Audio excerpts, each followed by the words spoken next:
Olá, meus amados cinéfilos do Cinepop, aqui é a Rafa Gomes e eu acabo de sair de mais uma cabine feita para a imprensa e para a indústria. Eu acabei de assistir o drama The Last Black Man in San Francisco. A produção foi dirigida por Joe Talbot e coescrita por ele em parceria com Rob Richard e conta a história de um jovem negro que está desesperado para recuperar a casa que pertenceu à sua família no passado. Garoto pobre que mora nas extremidades de São Francisco, ele gasta os seus dias fazendo visitas recorrentes à casa, tentando arrumar todos os defeitos, sonhando que um dia ele possa estar lá morando naquele lugar que foi construído pelo seu avô em 1946.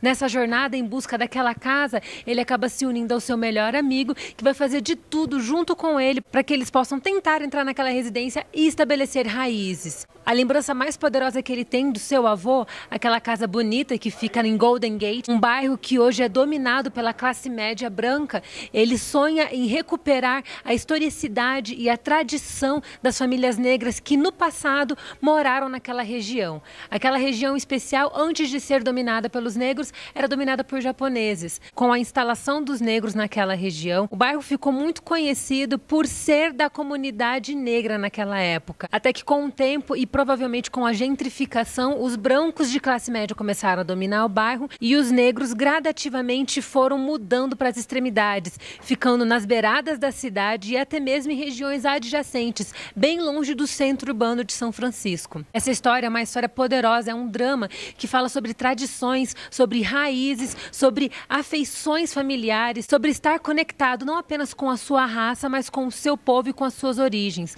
The Last Black Man in San Francisco conta uma história sobre um jovem sonhador, idealista, com um coração puro, que sonha em recuperar toda a história da sua família perdida, quando o pai acabou perdendo aquela casa por conta dos seus trambiques. Destemido e destinado a retomar aquela residência que está prestes a ser abandonada de uma vez por todas, ele chega a invadir a casa, montando residência, resgatando tudo aquilo que era do seu avô e que algum dia já pertenceu àquele lar. Uma das coisas que eu mais amei em The Last Black Man in San Francisco é o quão poderosa essa história é. Nós estamos falando de um povo que foi massacrado e até hoje sofre muito com a segregação nos Estados Unidos. Embora as leis de Jim Crow não vigorem mais no país, a gente sabe muito bem que os negros americanos sofrem uma barra pesada, não apenas no tratamento com a polícia, mas no tratamento social. Normalmente subjugados por tudo e por todos, eles buscam se reagrupar em comunidades onde eles se sintam mais à vontade.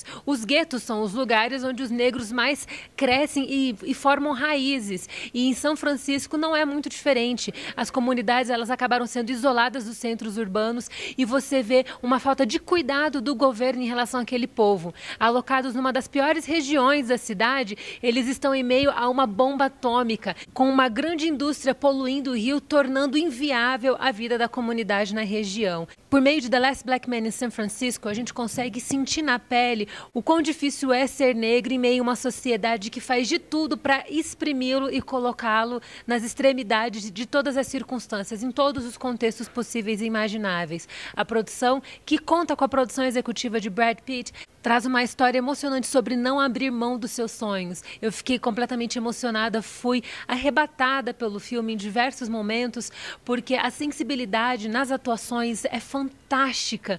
A gente se conecta com os protagonistas de uma maneira tão poderosa que você entende essa busca, que você entende até o fato deles estarem em negação em relação ao fim de uma era onde a população negra estava mais centralizada e acabou sendo jogada lá para o canto da cidade. Estrelado por Jim Feios, Jonathan Majors e Danny Glover, The Last Black Man in San Francisco é uma história que resgata não apenas o empoderamento da cultura afro-americana, como mostra os átrios dessa parcela da população. Emocionante, a história é muito mais do que a respeito de um jovem que está tentando recuperar a residência que já pertencia à sua família.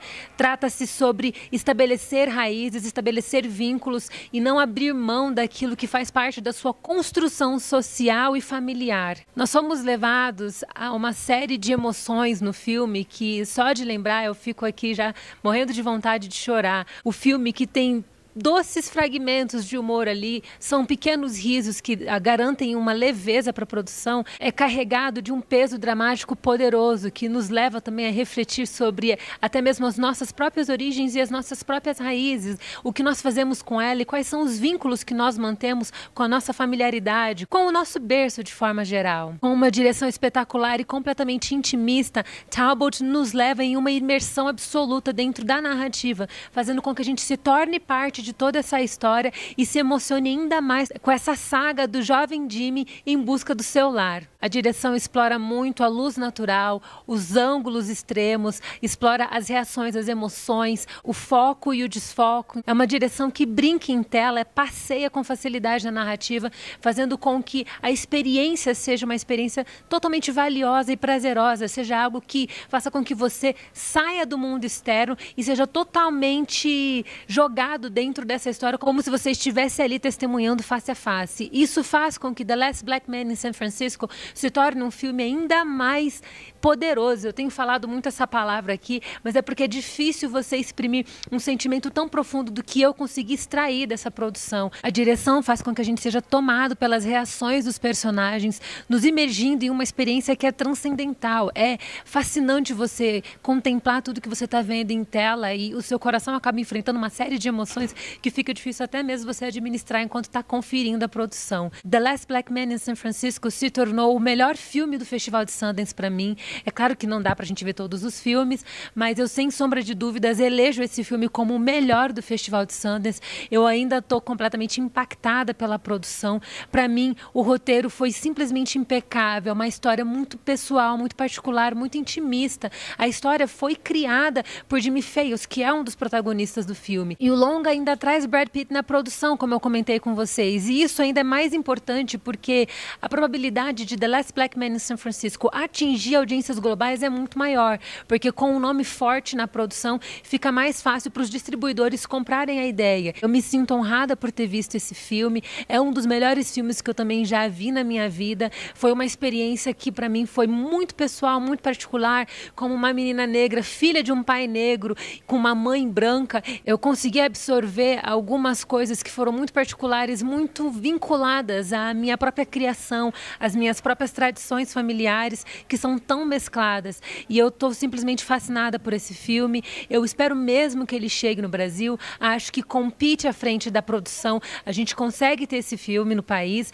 e eu ainda espero que essa produção conquiste muitas indicações e, por que não, prêmios no Oscar. Eu vou falar isso mais uma vez, já falei isso várias vezes. O Festival de Sundance é uma das vitrines principais do Oscar. Daqui sempre saem grandes vitoriosos. Então, as minhas expectativas em relação a The Last Black Man continuam ainda mais fortes, porque eu acho que, assim como esse filme conquistou o público que veio aqui no cinema conferir, fez tanto sucesso que os produtores decidiram estender o tempo do filme nos cinemas. As sessões já tinham sido encerradas, eles acabaram criando mais 3 sessões extras, justamente por conta do impacto que a produção teve. Eu acho que isso é apenas um prelúdio de uma grande jornada que nós veremos ao longo de 2019 e eu espero que no futuro eu possa vir aqui de novo em vídeo falar com vocês sobre indicações ao Oscar para The Last Black Man in San Francisco.